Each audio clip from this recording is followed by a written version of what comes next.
విజయవాడ స్వరాజ్య మైదానంలోని doctor BR Ambedkar న్యాయ మహాశిల్పం పీఠంపై ఏర్పాటు చేసిన మాజీ సీఎం జగన్ పేరును గుర్తు తెలియని వ్యక్తులు తొలగించారు. జగన్ పేరు తొలగింపుపై మంత్రి బాల వీరాంజనేయ స్వామి స్పందించారు. ఈ సంఘటనతో ప్రభుత్వానికి ఎటువంటి సంబంధం లేదని అన్నారు. ఆయన అంబేద్కర్ అభిమానులే జగన్ మీద కోపంతో తొలగించేశారని మంత్రి ఆరోపించారు.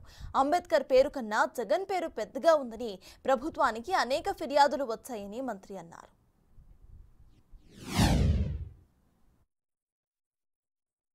ఈరోజు చూస్తున్నారు విజయవాడ నానా హైరానా చేస్తా ఉన్నారు.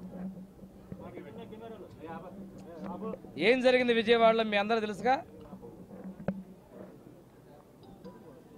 మా ప్రభుత్వం ఏర్పడి 2 నెలలు అవుతుంది. నేను బాధ్యతలు చేపట్టగానే నాకు చాలా వినతులు వచ్చినాయి.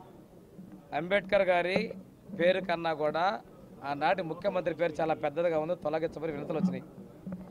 సరే, అది సందర్శన చేసిన తర్వాత చూద్దాం, ఒక ముఖ్యమంత్రిగా ఉన్నారు కాబట్టి అని మేము వల్ల చాలామంది అర్జీలు ఇచ్చారు, కుల సంఘాలు ఇచ్చారు, అదేవిధంగా ప్రజా సంఘాలు ఇచ్చారు. మేము విజిట్ చేద్దాం, చూద్దాం అనుకున్నాం. ఇది గతంలో అంటే ఆ ప్రభుత్వానికి భయపడ్డారు. అర్ధరాత్రి అంబేద్కర్ అభిమానులు ఎవరో ఆ పేరు తొలగిస్తే నానా యాగి చేస్తా ఉన్నారు.